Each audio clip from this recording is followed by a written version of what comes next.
हरी भजना वीण काळ घालवू नको रे, हरी भजना वीण काळ घालवू नको रे.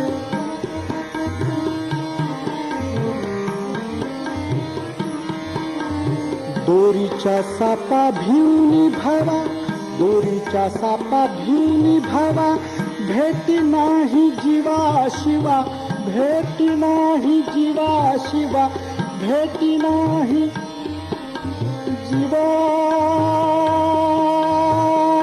शिवा.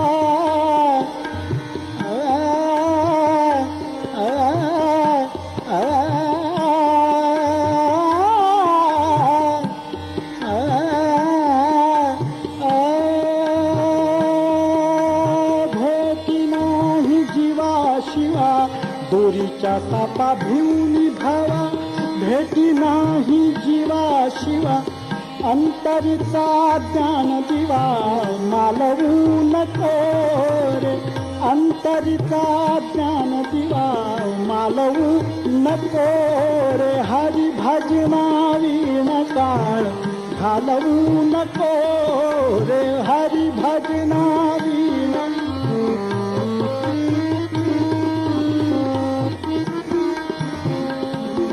विवेकाची ठरेल ऊल, विवेकाची ठरेल ऊल, विवेकाची ठरेल ऊल. ऐसे बोला रे बोल, ऐसे बोला रे बोल.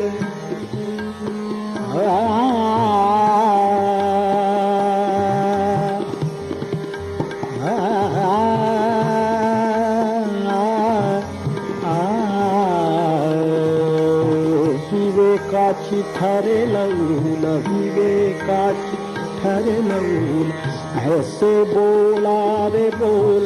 आपुल्या मत उगीच चिखल, आपुल्या मत उगीच चिखल कालवू नको रे, कालवू नको रे. हरी भजना वीण काळ घालवू नको रे, हरी भजना. संत संगतीने उमद, संत संगतीने उमद, संत संगतीने उमद, संत संगतीने उमद.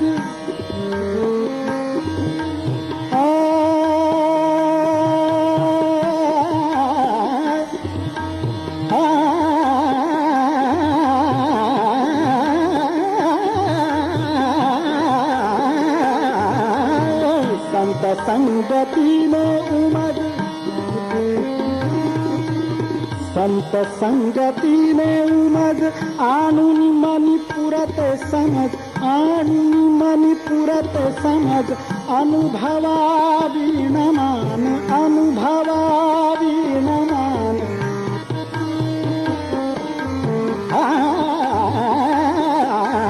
अनुभवा वीण,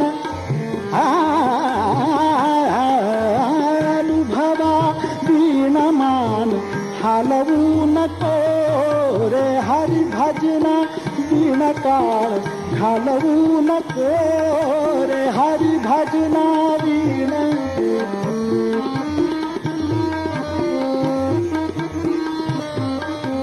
सोहिरा म्हणे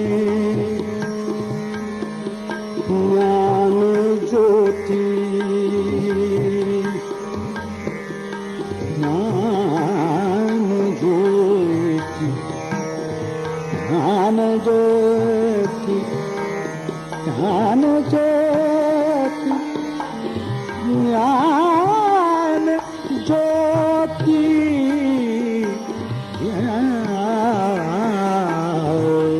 सोहिरा म्हणे ज्ञान ज्योती, सोहिरा म्हणे ज्ञान ज्योती, सोहिरा म्हणे ज्ञान ज्योती. तेथ कैची दिवस राती, तेथ कैची दिवस राती. तया विण नेत्र पाती, तया विण नेत्र पाती, तया विण नेत्र पाती, तया विण नेत्र पाती.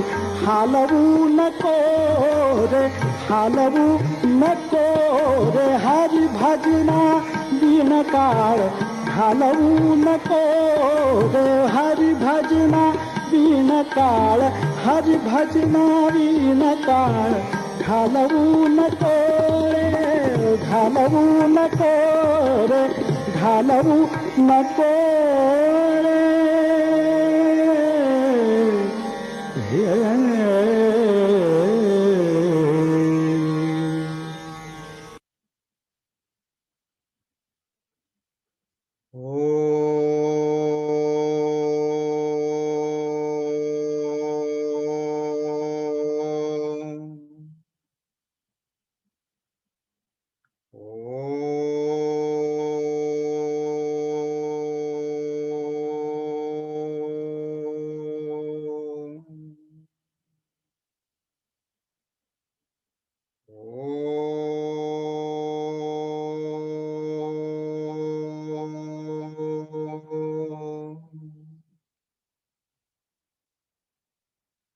ओम श्री गणेशाय नमः. ओम श्री सरस्वत्यै नमः. ओम श्री गुरुभ्यो नमः.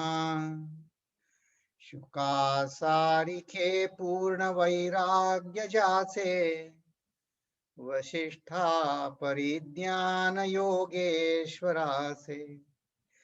कवी वाल्मिका सारिखा मान्यैसा, नमस्कार माझा सद्गुरु रामदासा. नमस्कार माझा सद्गुरु रामदासा. जय जय रघुवीर समर्थ.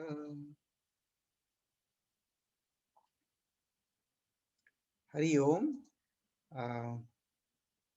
आजच्या आज आपण दृश्य निरसनाचा समास बघत आहोत.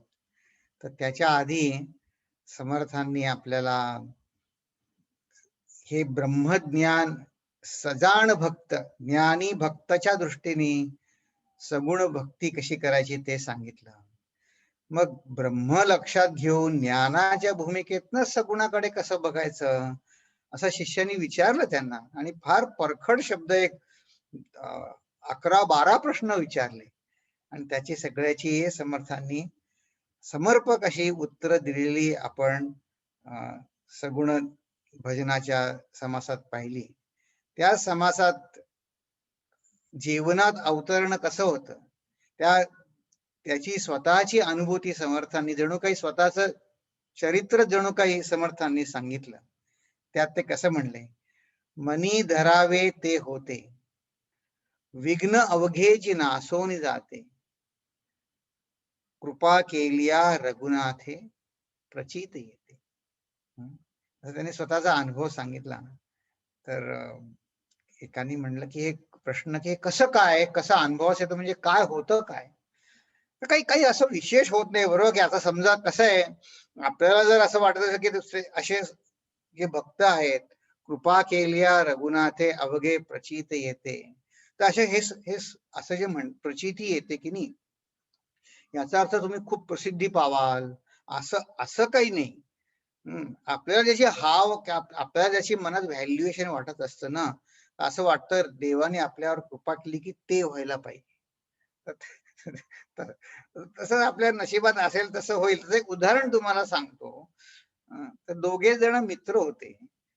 तर ते एक जण खूप यशस्वी होते, मोठे ऑफिसर होते, आणि त्यांच्याच ऑफिसमध्ये एक दुसरा एक होते साधे. तर मग काय झालं, हे जे ग्रस्त होते, ते साधे ग्रस्त जे होते नोकर, ते रिटायर झाल्यावर एका संतांकडे त्यांच्या आश्रमात राहायला गेले, समाधानी असत. ते एक दिवस त्यांचे बॉस होते ना ऑफिस मधले, ते नंतर काही वर्षांनी रिटायर झाले. तर ते त्यांना भेटायला म्हणून, कोणाला, त्याच्या हाताखाली नोकर होता बरं, नोकर म्हणजे ऑफिसमध्ये ज्याचे काय सबऑर्डिनेट असेल, की हा कुठे एवढं त्याचं मुंबईतलं घर सोडून तिकडे आश्रमात जाऊन राहायला, काय आहे तरी काय बघूया म्हणून तो गेला. मग गेला ते संतांच्या आश्रमात राहत होता, एका गुरूंच्या आश्रमात. मग तिथे 3 दिवस राहिले. त्याचे बॉस, आधीचे जे बॉस होते ते राहिले. मग निघाले 3 दिवसांनी. त्यांना काही विशेष अध्यात्माची वगैरे आवड नव्हती. निघाले ते. तर निघताना ते आले एसटी स्टँडवर सोडायला. तर त्यांना काय विचारलं या बॉसनी त्यांना, की "अरे, तू ह्यांच्यामध्ये असं काय बघितलंस?" या गुरूंमध्ये असं तू काय बघितलंस, की तुझं सगळं सोडून तू इथे येऊन राहिलास? ते म्हणले, की आता म्हणे मी इथे 3 वर्ष राहतोय सेवानिवृत्त झाल्यावर. 3 वर्षांनी भेटायला आले होते ते. तर म्हणे मी 3 वर्ष यांच्या आश्रमात, आधीपासून ओळख होतीच त्यांची.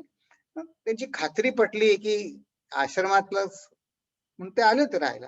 म्हणे गेले 3 वर्ष इथे मी त्यांचा 24 तास सहवासात आहे. त्यांना मला अमुक गोष्ट हवी, की मला हे पाहिजे, असं त्यांनी कधी म्हटलेलं मी ऐकलं नाही. गेले ते, त्यांचे बॉस गेले. मग यांनी परत आल्यावर आपल्या तिथे तर आश्रमात त्यांच्या 60-70 जण तर असायचे त्या आश्रमामध्ये. तर त्यांनी कोणाला तरी सांगितलं असेल. मग आता त्यांनी ते गुरूंना सांगितलं, की माहितीये का, हे असं म्हणून त्यांनी तुमची मोहती म्हणून त्यांनी हे सांगितलं. हे वाक्य सांगितलं. तर बघा गुरुची दृष्टी कशी असते. गुरु म्हणले, बरोबर आहे म्हणे, काय चुकलं त्यांचं?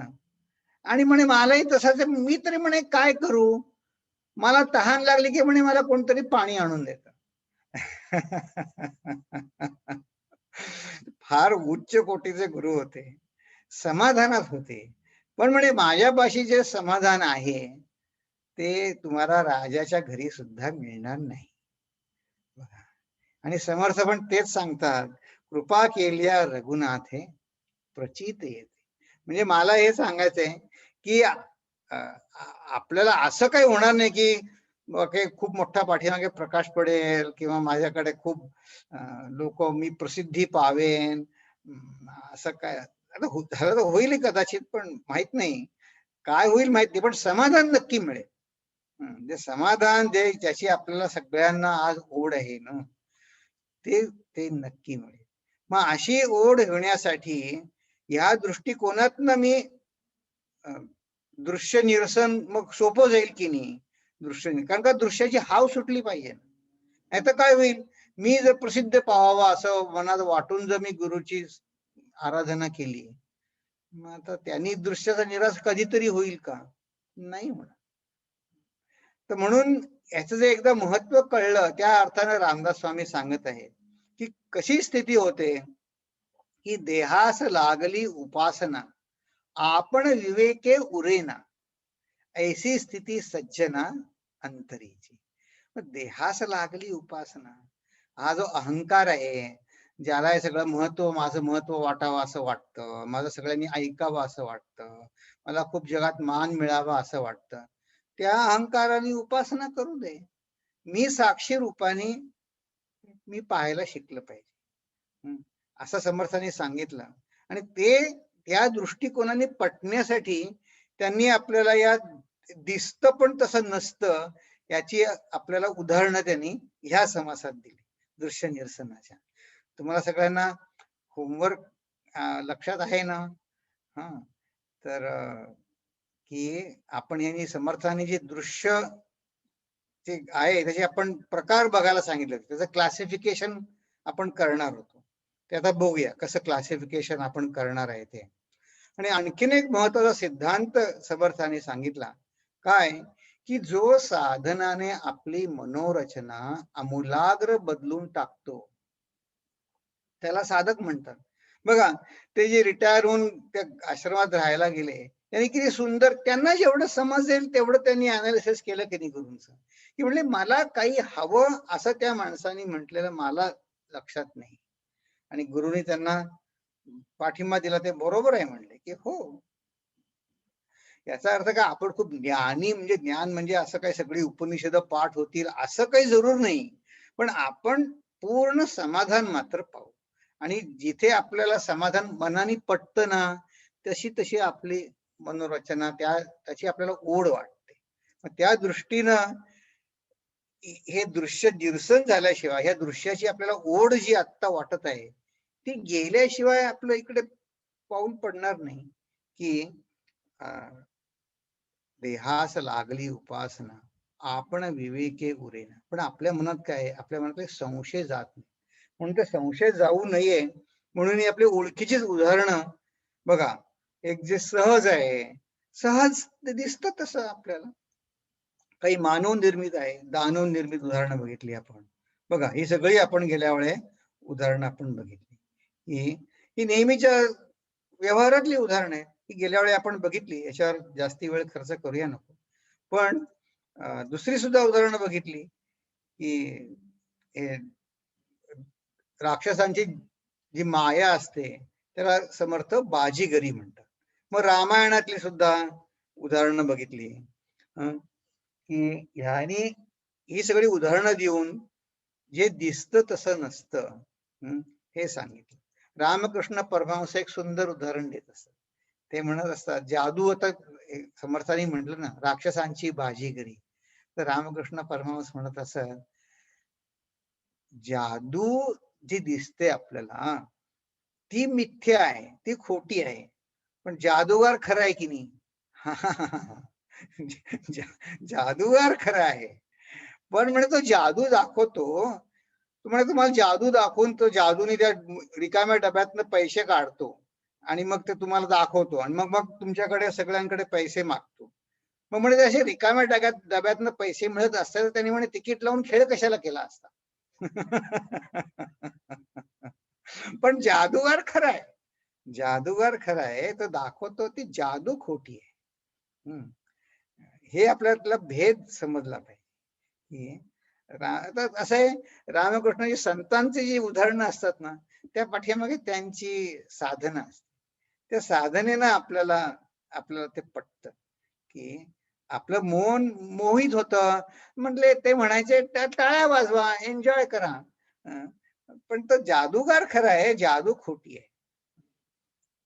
तर हे ते सांगून मग आता बघा, आता चला आपलं तर होमवर्क करू की आपण कसं बघितलं, ही उदाहरणं बघितली. मग आता आपण ठरलं होतं की ह्या उदाहरणांचं एक बिंब प्रतिबिंबवाद आणि एक आभासवाद असे दोन वाद वेदांताचे समर्थन आपल्याला समजून सांगायचे. कारण का ह्याच्यावर काय, ह्याच्यावर आपली मनाची भूमिका आहे ती आधारित आहे. आपल्या मनात ज्या शंका येतात ना, त्या शंकांचा भारतीय दर्शनकारांनी खोल विचार केला आणि मग आपल्या सगळ्या शंका कुठे येऊन स्थिरावतात. त्या शंकांच्या आधारेच, ह्या शंकांच्या आधारे नाही, या बुद्धीच्या आधारे आपल्या मनात शंका येतात की माझी प्रार्थना देवाला पोचते का नाही, किंवा देवाने असं कसं केलं. ह्या ज्या अशा तऱ्हेच्या शंका उद्भवतात की नाही, ह्या आपल्या मनामध्ये आपल्या बुद्धीला परमेश्वराचं जे सत्य पटलेलं आहे ना त्याच्यावर आधारित असतं. तर मग तुमच्यापैकी कोणी केलंय का क्लासिफिकेशन? आधी प्रतिबिंब आणि बिंबवाद आणि आभासवाद यामध्ये फरक काय, कोणाला सांगायचं आहे का? मी सुरुवात करून देतो. आभासवाद आणि प्रतिबिंबवाद असा आहे, जसं रामकृष्ण परमहंस म्हणले, जादूगार खरा पण जादू दाखवतात ती खोटी. तर ह्याच्यामध्ये काय, ते जादूला आणि जादूगाराला दोघांना व्यावहारिक सत्य आहे. पण आभासाला व्यावहारिक सत्य आहे का? नाही. म्हणजे बघा, एखाद्या दोरीवरती सर्प पडलाय तर त्याचा काही मला दिसला दुसऱ्याला दिसेलच असं नाही. म्हणून काही आभास जे असतात ते त्यांनी व्यवहार घडतो. तर बघा, हे एक उदाहरण आपण आधीच्या अभ्यास वर्गात बघितलंय की समजा एखादा स्फटिक आहे आणि त्याच्या बाजूला, शंकराचार्यांनी उदाहरण घेतलंय, त्याच्या बाजूला तुम्ही लाल फूल ठेवलं तर तो स्फटिक आपल्याला लाल दिसतो. तर मग आधी जर आपल्याला फूल बाजूला ठेवलंय हे माहीतच नसेल तर आपण म्हणणार अरे तो लाल स्फटिक तिथे आहे असं मी म्हणेन. मग आपण म्हणू की नाही नाही ते स्फटिक लाल नाहीये, बाजूला फूल आहे त्यामुळे तो स्फटिक लाल दिसतोय. आता हे ज्ञान झालं. मग ह्या ज्ञानाने तो स्फटिक लाल दिसायचं थांबेल का?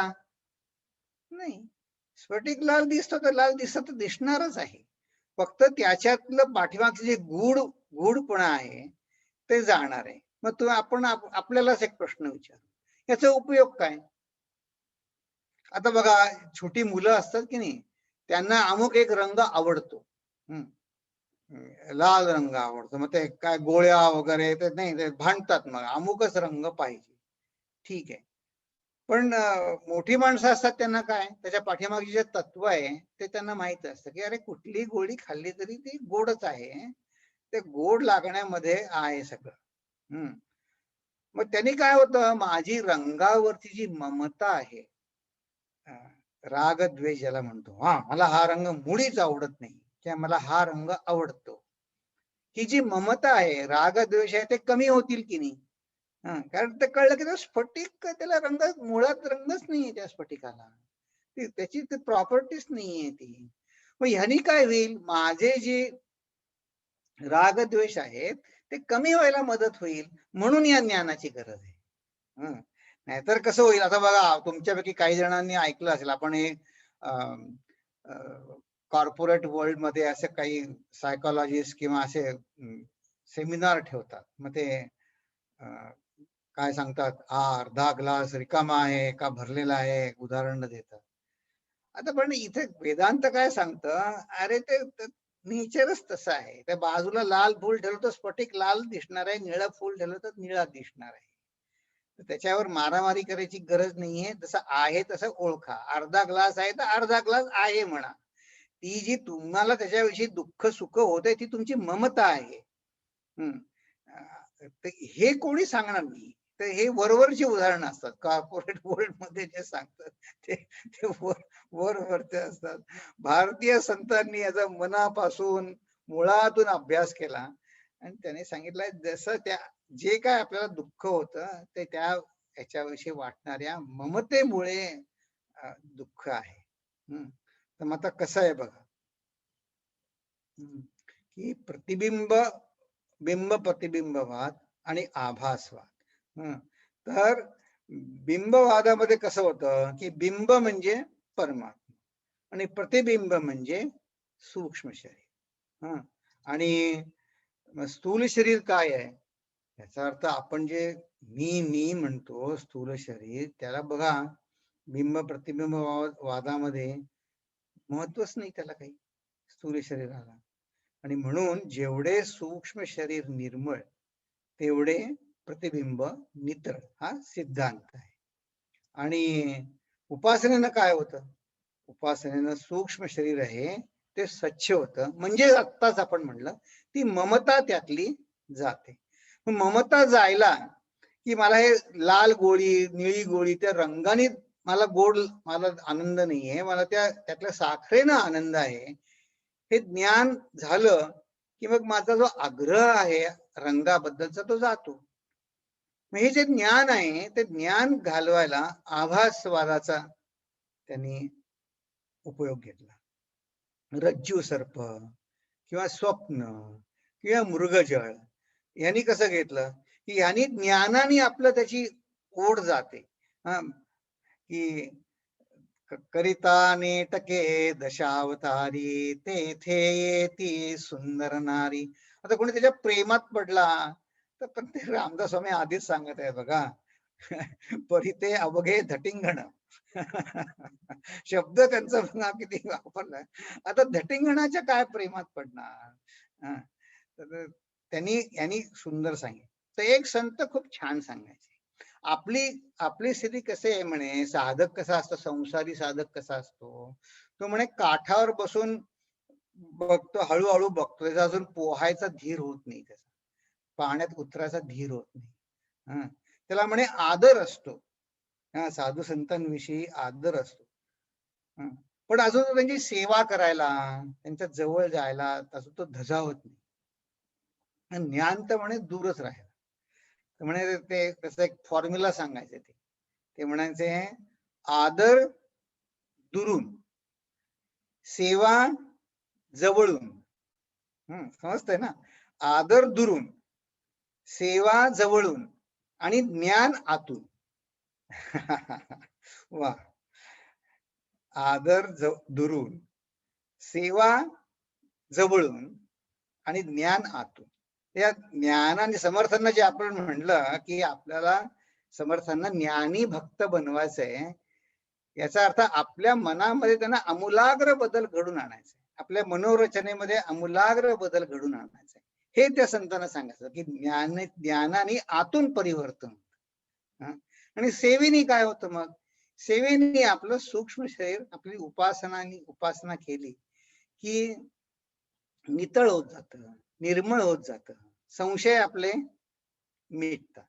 हे आपण आता बघितलं. चला आता आपण पुढे चालू की या रज्जू सर्प, स्वप्न, मृगजळ आणि या समर्थांची खासियत अशी की जी अनेक दर्शन आहेत ना, अद्वैत, विशिष्ट अद्वैत, द्वैत अद्वैत, ह्याच्यामध्ये ना या बिंब प्रतिबिंब वादावर किंवा आभास वादावर की हे अज्ञान कुठे राहतं, मग ते खरं काय, ह्याच्यावर इतकं वाद विवाद आणि इतकं सूक्ष्म सूक्ष्म विचार केलाय. पण समर्थ म्हटले आपल्याला तेवढ्याची जरूर नाही. आपल्या मनातले संशय जाण्यासाठी मी या दोन्ही वादांचा उपयोग करतो. असं समर्थांनी सांगितलं की आपल्याला उपयोगाचं आहे तेवढं घ्या, डिटेलमध्ये गायची गरज नाही आहे आपल्याला. तर अज्ञान कुठे राहतं वगैरे ते प्रतिबिंबवाद आणि आभासवादात फरक आहे. पण ते म्हणले असू दे, आपलं अज्ञान घालवायला मी दोन्ही वादाचा उपयोग करतो. किती सुंदर त्यांनी संगम म्हणतात तसं या समासामध्ये त्यांनी या दोन्ही वाद प्रक्रियांचा उपयोग केला. मग आता चला आता पुढे. मग आता ते काय म्हणतात की आता ही आपली स्थिती ते सांगताय की साच्या सारिखे दिसे, विचारिताची निरसे. बघा या समासाचं नाव काय आहे? दृश्य निरसन. विचार करून ते जात. मिथ्याच परी आभासे निरंतर. सत्यासारखं दिसतं खरं, पण विचार केला की ते त्यातलं गूढपणा आहे तो जातो. आणि मिथ्या आहे तो आभास आहे तो असू द्या, आभास दिसायला काय प्रॉब्लेम नाही. पण असं आहे, आपल्या मनाची स्थितीच वर्णन केली आहे. आणि ही ओवी म्हणजे आपल्याला जर कोणी सांगितलं ना, तर हे आपल्या मनातल्या संशय सांगितलं एका ओवीत सांगा. ते समर्थांनी नटशेल मध्ये माझ्या मनाची अवस्था इथे सांगितली. काय सांगितली? साच म्हणावी तरी हे नासे, मिथ्या म्हणावी तरी हे दिसे, दोही पदार्थी अविश्वासे सांगता मन. म्हणजे काय बघूया आपण. कारण ही ओवी, ह्या ओवीत काही टीकाकारांनी असं म्हटलंय की ह्या ओवीमध्ये आपलं साधकांचं सगळं अज्ञान जणू एकवटलंय. तो कसं, आता समजा आता काय आपल्याला पैशाचं महत्व आहे, गृहस्थ आहोत आपण, आपल्याला पैशाचं महत्व आहे. मग पैसा खरा वाटतो, ठीक आहे, पैसा खरा वाटतो. मग पैसा खरा वाटतो, मग तो खरा आहे का? मग त्याचं महत्व कमी होतं. किंवा आता महागाई वाढली, उद्या समजा गॅस जर $10 गॅलन झाला, तर काय तुमच्या पाशी पैसे, त्याचा व्हॅल्यू कमी होईल की नाही? मग त्याची काळजी वाटते की नाही? काळजी वाटते. पण मग कोणी सांगितलं अरे मिथ्या आहे, पण ते मिथ्या आहे, पण अजून मनामध्ये वाटणारं पैशाचं वैभव जे आहे ते गेलंय का? नाही गेलं. त्याचं पण महत्व वाटतं. दोन्हीकडे खेचाखेच होते. दोन्हीकडे खेचाखेच होते. की म्हणून या अर्थानं समर्थ म्हणतात की साच म्हणावी, सत्य आहे म्हणावं तर ते नाचतं, म्हणजे त्याचं काळजी वाटते, नासेल हो तर नाचणारच आहे. कळलं की आमका मनुष्य खूप श्रीमंत आहे पण तो समाधानी नाही, कळतं मला. मग मिथ्या म्हणावं तरी त्याचं वैभव दिसतं, मिथ्या म्हणावी तरी हे दिसे. मग आता सांगितलंय दोन्ही पदार्थी अविश्वास आहे, म्हणजे अरे तू त्याच्यावर विश्वास ठेवू नकोस, ते पण नाही, ते पटत नाही मनाला. मग पुढे काय होतं, परंतु हे नवे साचार, मायेचा मिथ्या विचार, दिसते हे स्वप्नाकार, जाण बापा. हे स्वप्नासारखं आहे, हे आपल्याला अनेक वेळ सांगतायत. पण समर्थ म्हणतात, तथापि असो तुझला भासची सत्य वाटला, तरी तेथे चुका पडिला, ऐक बापा.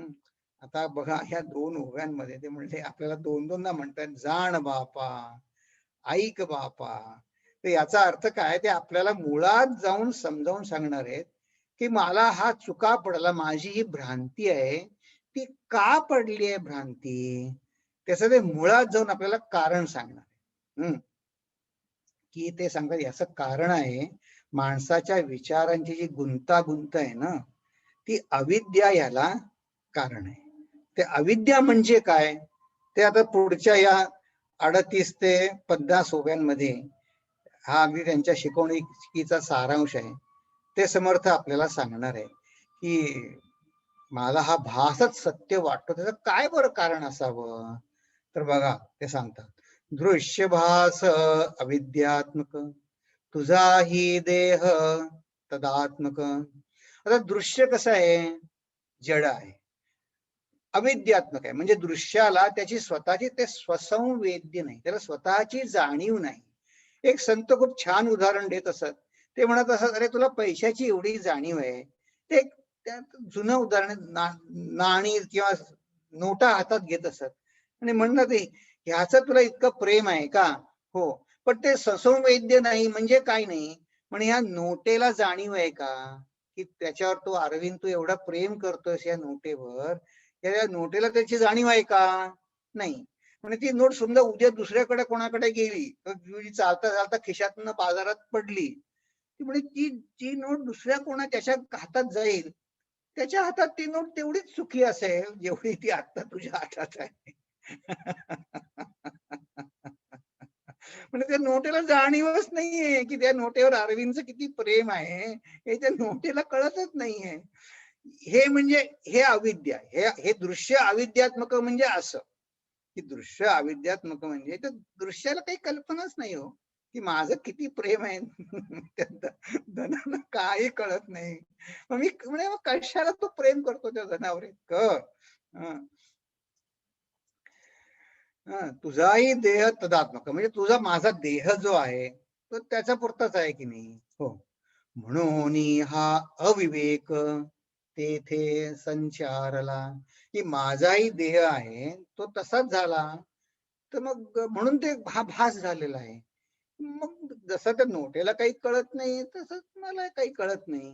दृष्टीने दृश्य देखिले आणि मन भासावरी बैसले, परी ते लिंग देह झाले अविद्यात्मक. लिंग देह म्हणजे इथे आपल्याला समर्थांना मनबुद्धी चित्त अहंकार हे जे आपलं सूक्ष्म शरीर आहे ते अविद्यात्मक झालंय असं सांगतात. तर आता मी असं करतो, हा जो विचार आहे ना पुढच्या 3 ओव्यांमध्ये तो पूर्ण करतो आणि मग आपण ह्याचा आपल्या दृष्टीनं अर्थ बघू.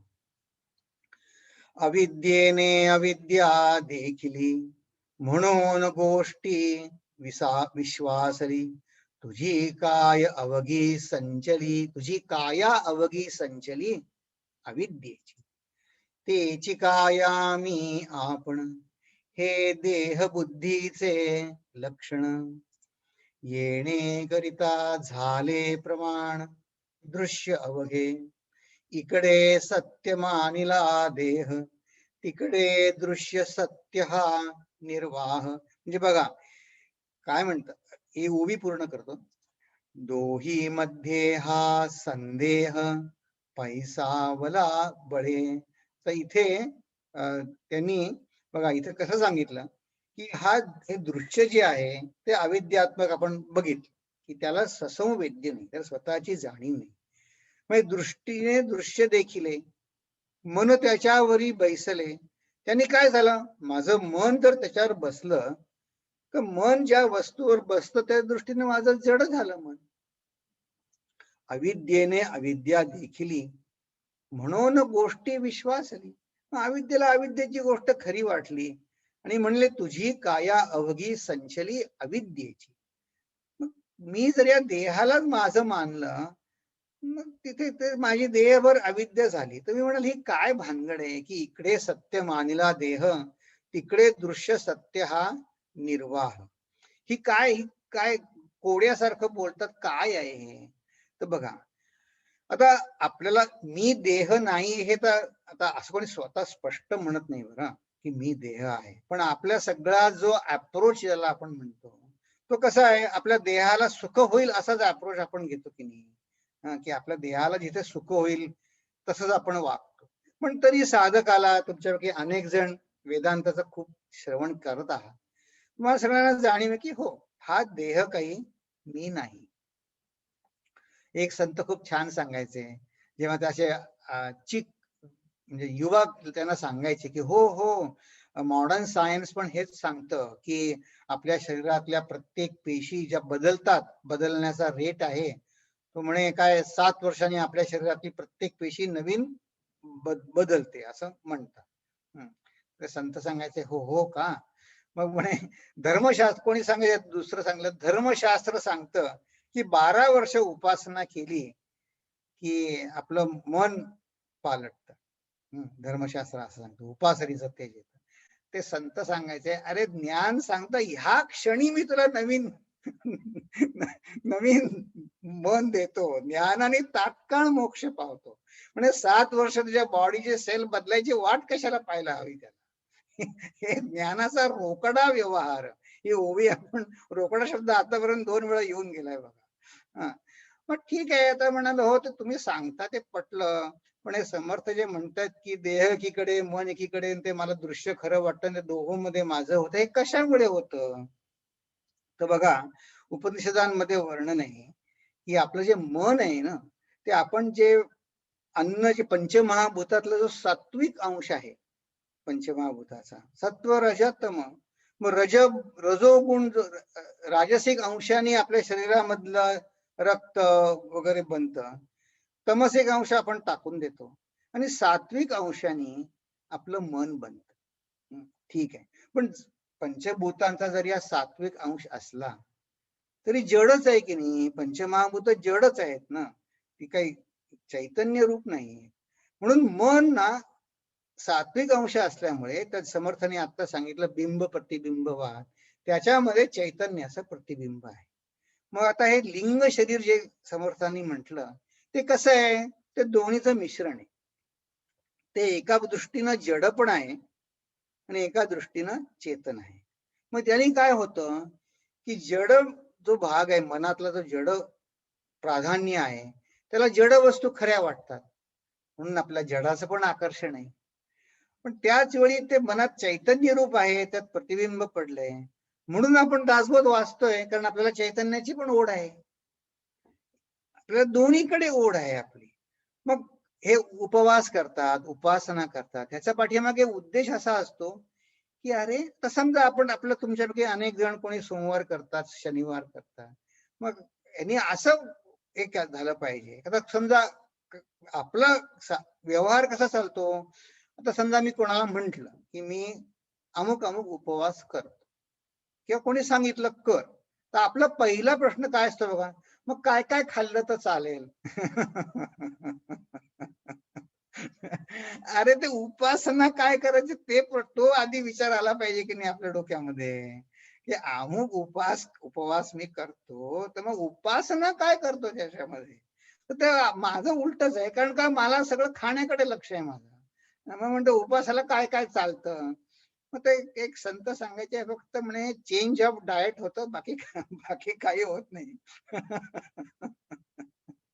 एनिवे जाऊ द्या. उपासनेनं काय होतं, की मी असं कळतं, की अरे मी दररोज 5 वेळा जेवतो. मग ह्या दिवशी 1 वेळा जेवून भागलं माझं. ह्याचा अर्थ काय, की मग माझं देहाचं महत्व हळू कमी होतं की नाही. मला अमुकच जेवण पाहिजे, असंच पाहिजे, गरमच पाहिजे, तिखट पाहिजे, जे पण काही पाहिजे. ती आवड-नावड कमी व्हायला मदत होते की नाही? हां, मदत होते. आणि मग विनोबा खूप छान सांगायचे, की त्यांची आई चतुर्थीचा उपवास करायची. तर ते म्हणायचे, "आई, चंद्र उदय झाला का नाही ह्यानी तुझ्या जेवणाची वेळ कशी काय ठरते?" तर आई सांगायची, तुला मोठं झाल्यावर कळेल. हा, पण म्हणले, आणि आणि आता विनोबाने लिहिलंय की आता हा त्यांनी त्यांच्या आठवणी लिहिल्या आहेत ना, तेव्हा त्यांच्या आई आई नव्हती तेव्हा. तर त्यांनी म्हणले की आईने मला जिवंत असताना तर दिलंच, पण मेल्यावर त्याच्यापेक्षा जिवंत असतानापेक्षा कितीतरी अधिक दिलं आईने. हे जे विचार आहेत ना, ह्याच्यावर विचार करायला की म्हणे नकळत त्या साधकाच्या मनामध्ये मी देह नाही हे उपासना करताना नकळत त्याच्यावर त्याची सिद्धी येते, त्याच्यावर त्याची सिद्धी येते. म्हणून ते संत विनोबांचंच एक वाक्य आहे की आपण साधना करताना सिद्धी आपल्या कधी येतील याची चिंता करू नका. तर म्हणले का, तर म्हणे सिद्धींची काळजी करायला साधना समर्थ आहे. सिद्धी येतील की नाही याची काळजी घेण्यास साधना समर्थ आहे. तुम्ही फक्त साधना करा. याचा अर्थ काय, तुम्हाला सिद्धी द्यायची का नाही ते ईश्वर बघेल. आपली आपली ड्युटी साधना करायची आहे. त्यांनी काय होतं की माझा देहाकडे जो ओढा आहे, ह्या मनाची जी दोन्हीकडे खेचाताण समर्थ सांगतायत, ती माझी कमी होते. आणि ती का होते ते त्यांनी बिंब प्रतिबिंबवादात समजावून सांगितलं. आणखीनही समजावून सांगणार आहेत 9व्या आणि 10व्या समासामध्ये. कारण ह्याचा पुढचा जो समास आहे तो पूर्ण या देहबुद्धीवरच आहे. बरं ठीक आहे, चला आता आपण पुढे चलू. आणि ते असं जे लोक म्हणतात की नाही नाही मला ब्रह्म देव दिसत कसं नाही, त्याच्यावर हा आता समर्थ थोडं कडक शब्दात सांगतात आपल्याला. देह बुद्धी केली बळकट आणि ब्रह्म पाहो गेला धीट, तो दृश्याने रोदिली वाट परब्रह्माची, तेथे साच मानिले दृश्याला निश्चयाची बाणून गेला. साच मानिले दृश्याला, हा निश्चय मनामध्ये अगदी दृढ धरला. म्हणले बघा, पहा हो केवढा चुका पडिला अकस्मात, केवढं म्हणे हा घात झाला, ह्या हिचं बॉटलनेक झाला, एवढी अडचण झाली. आता असो हे बोलणे ब्रह्म न पाविजे मीपणे, देह बुद्धीची लक्षणे दृश्य भाविती. हे जे मगाशी मी विनोबांचं जे वाक्य सांगितलं की तुम्ही साधना करत असताना सिद्धीची काळजी करू नका, सिद्धींची काळजी करायला साधना समर्थ आहे. तसं मीपणे म्हणजे काय, ब्रह्म न पाविजे मीपणे, हा जो मीपणा आहे की मी साधना करतो मला ब्रह्म मिळेल, त्यांनी नाही होणार. पण हे काही माझी आता मी काय बॉर्न लाईक दॅट, मी आता घडलोय खरं, देहबुद्धीची लक्षणे आहे खरं, म्हणजे उपासना जे करणं आहे ना मी ते तो खरा माझा पुरुषार्थ आहे. आपल्याला पुन्हा एक वार ते वॉर्निंग देतात. अस्थिंच्या देही मांसाचा गोळा, पाहीन म्हणे ब्रह्माचा गोळा, तो ज्ञाता नव्हे आंधळा केवळ मूर्ख. बघा, अस्थींचा देही मांसाचा गोळा, पाहेन म्हणे ब्रह्माचा गोळा, तो ज्ञाता नव्हे आंधळा केवळ मूर्ख, दृष्टीस दिसे मनास भासे, तितुके काळांतरी नासे, म्हणून दृश्यातीत असे परब्रह्म ते. आता इथे बघा, कितीतरी वेळा देहबुद्धी केली बळकट, देहबुद्धीची लक्षणे दृश्याच्या पलीकडे आहे. म्हणजे काय की हे काय आहे, हा आपल्या मनावर एक पगडा बसलाय. म्हणजे काय, तो उमटतो कसा आपल्या वागणुकीमध्ये, याचं एक उदाहरण तुम्हाला सांगतो. हे अक्कलकोटचे स्वामी, तुम्ही नाव ऐकून तुम्हाला माहिती असते, फार उच्च कोटीचे स्वामी होते. त्यांच्याकडे एक साधक राहायचे, तर ते सारखे त्यांच्या मागे लागले. अक्कलकोट स्वामींच्या उत्तम साधक होते बरं, संन्यासी होते. मला म्हणे ब्रह्म आचरणात कसं आहे, चालतो बोलतो ब्रह्म मला दाखवा, तुम्ही मला ब्रह्माचं दर्शन घडवा. तर त्या अक्कलकोटच्या स्वामींनी त्यांना एका गावचा पत्ता दिला, सांगितलं यांच्याकडे, त्यांचं नाव सांगितलं, यांच्याकडे जा. ते कोण आहेत, स्वामी आहेत का? नाही म्हणे स्वामी नाही, ते गृहस्थ आहे, पण तुला तुला बघायला मिळेल म्हणे चालतं बोलतं ब्रह्म. तर बघा हे कसं आहे, देह बुद्धीचा पगडा हे जे आहे तर आपल्या कसा अवतरतो. तर आपली काय धारणा असते, ज्ञानी मनुष्य म्हणजे तो संन्यासीच असला पाहिजे, तो गृहस्थ कसा काय असेल, किंवा अशा अनेक अनेक अनेक असतात. मग ते गेले त्यांच्याकडे, शोधत गेले त्या गावी. तर होते त्यांचं जुनं घर होतं. ते गेले तर कोण ते, हे बघा म्हणते त्यावेळेस ते 60-65 वर्षाचे होते. ते आपल्या नाती बरोबर सागर गोटे खेळत बसले होते. मला सागर गोटे माहिती आहेत ना, सोंगट्यांचा खेळ आहे, साधा आहे. तर तो उभा राहिला बाजूला आपला अंगणामध्ये, हे खेळत होते. त्यांची नात होती 6-7 वर्षाची, ती खेळी सागर गोटे खेळत बसले होते. सकाळची वेळ होती 10:30-11ची. तर हानी म्हणले हे काय, म्हणे माझ्या स्वामींनी तर मला इकडे पाठवलं. एक एवढी त्याची थोर उपासना होती बरं का, त्या तरुण संन्यासाची थोर उपासना होती. पण मला देहबुद्धीचं आवरण कसं असतं, ते कसं व्यक्त होतं थोर थोर साधकांच्या मनात सुद्धा. तर ते थांबला थोडा वेळ तो. त्याने बघितलं ते त्यांचं ते खेळामध्ये हे त्या नातीशी भांडत होते. खेळामध्ये. आता तुमच्यापैकी माहिती झालं, आजोबा नातवाशी किती भांडणार हो, प्रेमाने भांडत असतात. तर थोडा वेळ उभा राहिला तो, गेला, जायला लागला. म्हणजे काय याच्याशी अर्थ नाही, मला स्वामींनी चुकून इकडे पाठवलं, दुसऱ्या कोणाला मी चुकून आलो असणार आहे. यांना ते कळलं. ते म्हणले अरे म्हणे इकडे काय, तू कशाला आला होतास, बस म्हणे. बसले ते. म्हणले काय कशाला आला होतास, नाही म्हणे माझ्या स्वामींनी सांगितलं की असं म्हणे चालतं बोलतं ब्रह्म बघायला म्हणून म्हणे मी इकडे आलो होतो. पण तुम्ही तर काय म्हणे साधे इथे नाती बरोबर नातीमध्ये अडकलायत म्हणे. माझं काहीतरी म्हणे चूक झाली आहे स्वामीजींची, म्हणून आता म्हणे मी परत जातो. बस बस म्हणे. आणि अक्कलकोट स्वामींचे चुकतील कसे. नाही पण तुम्ही तर म्हणे खेळताय नातींशी, काही नाही म्हणे. तर त्या खेडेगावांमध्ये मुली हिला ना तायडी म्हणतात, मुलगीला तायडे. तायडे आसन घाल. तिने आसन घातलं, तिच्या पाठीवर त्यांनी थाप मारली, ती मुलगी स्थिर झाली बघा. आणि त्या संन्यासाला म्हणले तुमच्या काय शंका आहेत ते विचारा हिला, ती सांगेल. अरे बापरे.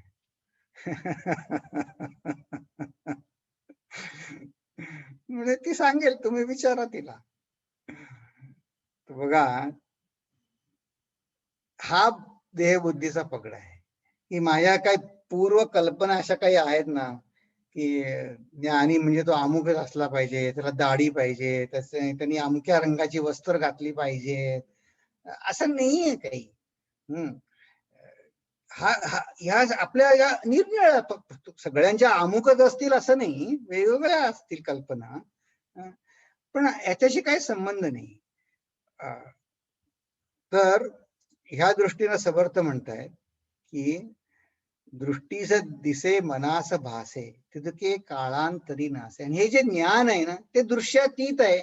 बघा तो इतका थोर संन्यासी, पण तो दृश्यातीत आहे. त्याला ज्ञान त्याला ज्ञान पुष्कळ शिकलेले होते ते, पण ब्रह्म याच्या मीपणाने देहबुद्धी केली बळकट आणि ब्रह्म पाहो गेला धीट.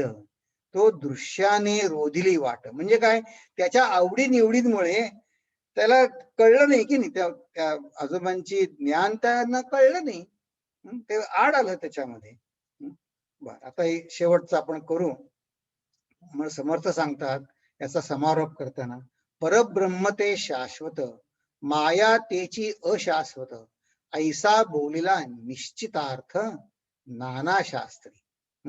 मग सुरुवातीला त्यांनी कसं सांगितलं होतं बघा, की माझ्या मनात जरी संशय आला तरी मी ही 4थी का 5वी ओवी आहे बघा, की या सगळ्या संशयाच्या भरे भरू नये, या ग्रंथांमध्ये सांगितलेलं ते खरं आहे. आणि तसाच इथे समारोप करतायत, याचा निश्चितार्थ नाना शास्त्री बोललेला आहे. मग आता या आता पुढे निरूपण देहबुद्धीचे लक्षण चुका पडिला तो मी कोण बोलिले असे, की ह्या ज्या देहबुद्धीमुळे मला हे दृश्याची रुधली वाट जी आहे, की मला दृश्य दिसायचं थांबलंय, ही देहबुद्धीची लक्षणं काय आहेत? हा, आणि हा चुका पडिला म्हणजे ज्याच्या हातून चूक होते तो अहंकाराची लक्षणं काय बोलिले असे. तो मी कोण हे जाणावे, मी पण त्यागून अनन्य व्हावे, मग समाधान ते स्वभावे अंगी बाणे. की मी कोण हे जाणलं, आणि म्हणजे आत्ता मी कशाला मानतोय, मी आत्ता अहंकाराला मी मानतोय, ते त्यागून अनन्य व्हावे, आणि मग समाधान आहे. ते काही कुठून नवीन नवीन उत्पन्न करायचं नाहीये. ते काही कोणी नवीन उत्पन्न करायचं नाहीये ते समाधान. या दृष्टीने समर्थांनी इथे याचा समारोप केला की ही दृश्य निरसन व्हायला पाहिजे. आता इथे कसं हा कशी क्रमवार आहे बघा. ह्या समासाचा पण समारोप बघू की आता त्यांनी काय म्हणलं, अस्तींचा देही मांसाचा डोळा, पाहीन म्हणे ब्रह्माचा गोळा, तो शहाणा नवे आंधळा केवळ मूर्ख. मग आता मूर्ख लक्षणाचा समास आपण आधी पाहिला तिसऱ्या दशकामध्ये. मग तिथे साधारण लक्षणं सांगितली होती की नाही. दोघे बोलत असती जेथे, तिसरा जाऊन बैसे तेथे, डोई खाजवी दोहो हाते, तो एक मूर्ख. असं त्यांनी साधी साधी व्यवहारातली लक्षणं सांगितली होती. मग आता आपण साधक झालो, पण असं आहे आपला जो आतमधला जो मूर्खपणा आहे ना, तो वेगळ्या अर्थाने प्रगट होतो आता. मग आता मी काय म्हणतो, आता मला ब्रह्म बघायचं आहे. मग ते सांगतात की नाही नाही, असं ह्या डोळ्यांनी अस्तींचा देही मांसाचा डोळा, पाहीन म्हणे ब्रह्माचा गोळा, तसं नाही, अशी ऍटिट्यूड नाही. मग ही जी देहबुद्धी आहे, हा अहंकार आहे, हा कसा प्रगट होतो ते हे सांगण्यासाठी हा पुढचा दशक आहे. कारण का दृश्य निरसन झालं एकदा दृश्य निरसन झालं ना की मग आपण आपल्या आतमध्ये बघायला रेडी होतो. की I am ready now to look within. तर आपल्याला वेळ आहे बघायचे का 2-4 उभे आपण बघू त्याच्यामध्ये, अजून आपल्याला वेळ आहे. मग मला तुम्हाला एक इंटरेस्टिंग काही दाखवायचं पण आहे. तर ठीक आहे, आता पुढे बघू. हे दृश्य निरसन झालं. आता आपण असं करू की या सार शोधनामध्ये आपण असं बघू की समर्थांच्या पहिल्या उभीतच काय सांगतात बघा. गुप्त आहे उदंड धन, काय जाणती सेवक जन, तयास आहे ते ज्ञान बाह्याकाराचे. आपल्याला सगळं बाह्याकाराचं ज्ञान आहे आपल्याला, की कुठे गुप्त धन आहे, तर ज्याला जाण आहे त्यालाच जाण आहे. आपल्याला फक्त बरोबरचं सृष्टीचं ज्ञान आहे. आता हे पूर्वीच्या काळचं उदाहरण आहे. गुप्त ठेविले उदंड अर्थ, आणि प्रगट दिसती पदार्थ, शहाणे शोधिती स्वार्थ अंतरी असे. की सार शोधन म्हणजे काय, ते म्हणजे सरळ सरळ जे बाहेर दिसतं ते प्रगट आहे, पण धन गुप्त आहे, ते विशेष प्रयत्न करायला लागतं. तैसे दृश्य हे माईक, पाहत असती सकळ लोक, परी जयास ठाऊका विवेक, ते तदनंतर जाणती. आणि कसं म्हणले पूर्वीच्या काळी, आता लोक कुठे तळ्यामध्ये लपून ठेवत असत धन, द्रव्य ठेवून जळ सोडिले. म्हणजे जमिनीमध्ये खड्डा खणून त्यात धन ठेवलं, काय सोने चांदी काय, आणि मग तिथे बुजवून त्याच्यावर तळ्यासारखं केलं. द्रव्य ठेवून जळ सोडिले, लोक म्हणती सरोवर भरले, तयाचे अभ्यंतर कळले समर्थ जनांचे. लोकांना दिसायला सरोवर दिसतं वरवर, पण त्याच्या आतमध्ये काय आहे हे कसं कळणार. तर बघा, मला या तळ्याच्या उदाहरणावरनं एक हे एक महेंद्रनाथ गुप्त नावाचे एक लेखक आहेत, त्यांनी ईश्वरचंद्र विद्यासागर, तुम्ही नाव ऐकलंय का, ज्यांनी आधुनिक शिक्षण पद्धतीचा पाया घातला ब्रिटिशांच्या काळात, फार मोठे विद्वान होते. तर त्यांचं आणि रामकृष्ण परमहंसांचे भेट झाली होती आणि ती लिहून ठेवली आहे त्यांनी. आणि तर रामकृष्ण परमहंस काय म्हणत की विवेकानंद त्यावेळी नरेंद्र होते 24 वर्षाचे. म्हणजे नरेंद्रची जेवढी प्रगल्भता आहे, त्याची जेवढी हुशारी आहे, तेवढी त्या ईश्वरचंद्रची सुद्धा नाही. आता ईश्वरचंद्र त्यावेळी फार बंगाल कलकत्त्यामध्ये फार ज्ञानी होते, बरं लोकांमध्ये दबदबा होता. तर विवेकानंद रामकृष्णांना म्हणायचं तुम्ही असं का म्हणता, लोक माझी टिंगल करतात तुम्ही असं म्हणता म्हणून. ते ईश्वरचंद्र इतके मोठे आहेत की फार त्यांचं, पण त्यांचं रामकृष्ण समजावून सांगायचंय ते उतारे आहेत बघा, की म्हणजे त्याचं ज्ञान हे वरवरच आहे. आता हे समर्थ सांगतायत ना की आपल्याला वरवरच दिसतं, माईक दिसतं, त्याचं म्हणे ज्ञान वरवरच आहे. तर ते एकदा रामकृष्णांना भेटायला आले. रामकृष्णांना म्हणले, ह्या म्हणे या मूर्तीच्या दगडाच्या दगडाच्या काले पाथोरे, बंगाली कॉन्व्हर्सेशन आहे. म्हणजे ह्या देवीला तुम्ही भवतारणी जगत्तारणी म्हणता, हे कसं काय तुम्ही म्हणता? तर ते रामकृष्ण हसले, म्हणले, आणि ते कसं ते नेहमी भावावस्थेत असत. भावावस्थेत म्हणजे कसं, एकीकडे परमात्मा सत्याचं पण ज्ञान आहे आणि दुसरीकडे जगाशी व्यवहार पण चालू आहे एकाच वेळी. अशी जी मधली अवस्था असते ना, त्या अवस्थेचा फायदा असा असतो आपल्यासाठी की ते जे बोलतात ना ते उपदेशच असतो तो. त्यांना असं ठरवून सोमवारी 7 ते 8 अभ्यास करावा असं त्यांचं टाइम टेबल नसतं. ते जे ते जे त्यांचं वागणं उठणं बसणं सगळंच उपदेशात्मक असतं त्यांचं या भाव अवस्थेमध्ये. तर जेव्हा ईश्वरचंद्रांनी त्यांना म्हटलं की असं असं आहे, ते हसले, म्हणले, आई ऐकलंस का, तुला हा काळे पाथोरे म्हणतोय, दगडाची म्हणतोय, तू आहेस का अशी, असं ते देवीशी बोलले. हे जे ही जी आठवण ज्यांनी विटनेस केली ना, त्यांनी असं लिहून ठेवलं की मग ते ईश्वरचंद्र म्हणले, मला काही प्रश्न आहे. काय म्हणले की हे असं कसं तुम्ही त्यांना म्हणता, हे दगडाची मूर्ती कशी काय म्हणे माझं जीवन घडवेल. रामकृष्ण परमहंस म्हणले की काय रे म्हणे, त्यांची उदाहरणं फार इतकी सुंदर असतात.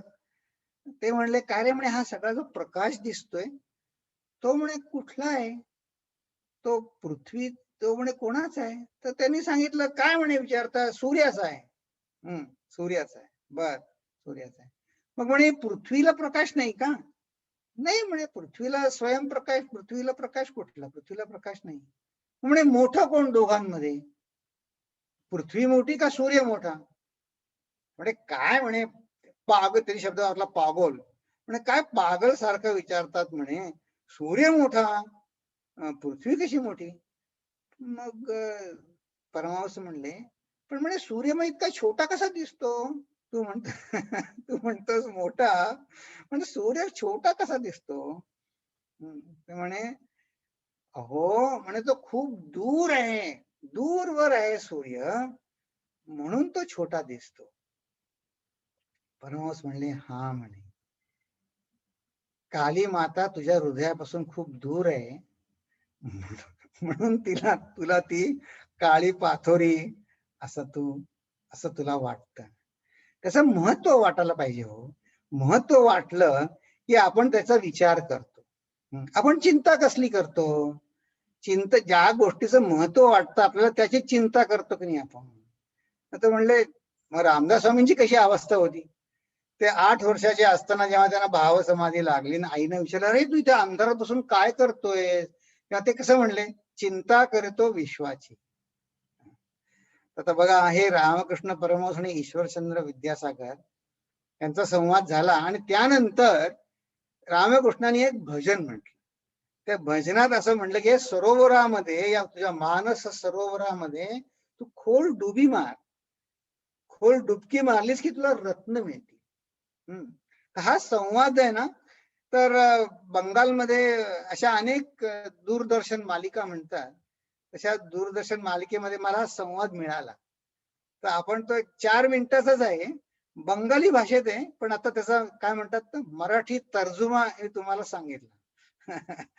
आणि शब्द थोडेसे कॉमन आहेत आणि जे भजन त्यानंतर रामकृष्ण परमहंसांनी गायलं ना, इतकं सुरेख भजन आहे.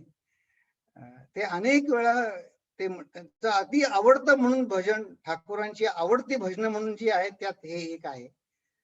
ते आपण भजनही आपण ऐकू. की हा ईश्वरचंद्र विद्यासागरांचा संवाद आहे आणि त्यानंतर त्यांचं जे भजन आहे ते बंगाली अर्थ आहेत, मी देवनागरीत लिहिले की या हे माझ्या मना तू या तुझ्या सागरामध्ये मनाच्या सागरात खोल उडी मार आणि त्यांनी ताल पाताल पर्यंत जा की तुला काय मिळेल, तुला प्रेमरत्नांचं धन मिळेल. की खुंजले खुंजले पाबे, पाबे म्हणजे मिळेल, काय मिळेल, तुझ्या हृदयामध्ये तुला वृंदावन मिळेल, देव मिळेल. आणि तो देव कसा आहे तर म्हणे हे ज्ञान आहे ना, ज्ञानाचा दिवा कसा आपल्या हृदयात तेवतोय ना, तसा म्हणे ह्या हृदयामध्ये तुझा दिवा अनंत अनंत अनुक्षण म्हणजे कायम सतत निरंतर चालू आहे हा ज्ञानाचा दिवा. आणि हे जे आपण जीवनामध्ये धडपड करतोय ती कोण चालवतंय रे, तर म्हणतात संत कुबीर. का कबीर नाही बाय, हा बंगाली संत वेगळा आहे कुबीर. की हे गुरु निश्चयाने गुरु कृपेनं हे सगळं माझ्या जीवनात यश आहे. तर बघा हा संवाद आपण बघू की हे दृश्य खरं वाटतं. आता बघा मी हे जेव्हा स्लाइड बनवत होतो म्हटलं ईश्वरचंद्र विद्यासागरांची ही अवस्था, मला काही नाही, पण आपल्याला आशा आहे की आपण रामदास स्वामी आपल्याला हाताचं बोट धरून घेऊन जाणार आहे. तर बघा आपण ऐकूया आहे. আসুন ঠাকুর, ব্রহ্মানন্দ কেশবচন্দ্র সেন এসছেন আপনার সঙ্গে দেখা করতে। জয় মা, জয় মা, জয় ভবতারিণী। অনেকদিন ধরেই ভাবছি ঠাকুর আপনাকে একটা প্রশ্ন করব, কিন্তু মনে ঠিক সাহস পাচ্ছি না। ওরে বল না, বল না, তোর মনে যে প্রশ্ন উদয় হয়েছে তা আমি জানি। বল বল বল, আবার পরীক্ষায় পাস দিতে হবে। বল বল বল বল। ওই ছোট্ট পাথরের মূর্তির সামনে বসে আপনি মা ভবতারিণী জগৎ জননী বলে কাঁদেন। উমা, ও কি বলছে গো? ও তোকে ছোট বলছে রে, তোকে বলছে তুই কালো পাথরের। ঠিকই বলেছ। আচ্ছা কেশব, এই যে এত আলো কোত্থেকে আসে বলো তো? কেন, সূর্য থেকে? সূর্য থেকে? সূর্য থেকে? আচ্ছা সূর্যটা বড় না ছোট? কেন বড়, আমাদের এই পৃথিবীর থেকে বহুগুণ বড়। সূর্যটা বড়, আচ্ছা আচ্ছা তাহলে এখান থেকে এত ছোট লাগে কেন? আপনি একটা পাগল। না, তুমি বলো কেন ছোট দেখায়, বলো বলো, কি বলো। আরে বাবা, সে তো আমরা ওই সূর্যের থেকে অনেক দূরে আছি তাই। এই এই এই এই কথাটা, এই যে এই মায়ের থেকে না তুই অনেক দূরে আছিস, সেই জন্যই তো মাকে এত ছোট, এত কালো পাথরের মূর্তি দেখিস। মা আমার ছোট নয় রে, মা আমার বিরাট, মা আমার মাতৃশক্তিময় মহামায়া, মা আমার শক্তির আদিভূতা। মা আমার ছোট নয় রে, মা আমার ছোট নয় ঠাকুর, মা আমার ছোট নয় গো, মা আমার ছোট নয়। ডুব ডুব ডুব রূপ সাগরে আমার মন, ডুব ডুব ডুব রূপ সাগরে আমার মন, ডুব ডুব ডুব রূপ সাগরে আমার মন। তলাতল পাতাল খুঁজলে, তলাতল পাতাল খুঁজলে পাবি রে প্রেম রত্ন ধন। ডুব ডুব ডুব রূপ সাগরে আমার মন।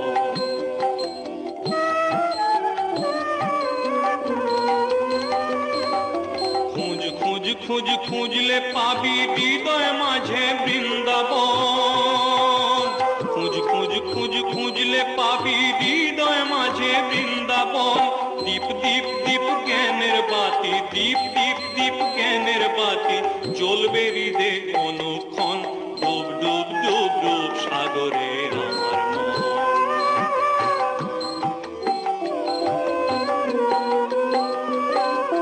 ড্যাং ড্যাং ড্যাং ডাঙায় ডিঙে চালায় আবার সে কঞ্জন।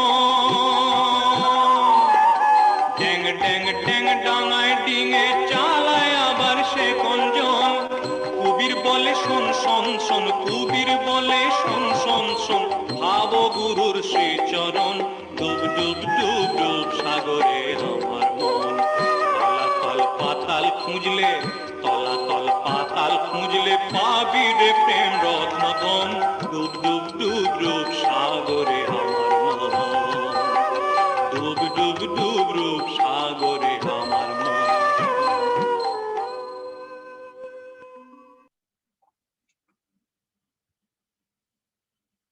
ॐ पूर्णमद पूर्णमिदं पूर्णात् पूर्णमुदच्यते पूर्णस्य पूर्णमादाय पूर्णमेवावशिष्यते। ॐ शान्ति शान्ति शान्तिः। हरिः ॐ श्री गुरुभ्यो नमः। हरिः ॐ।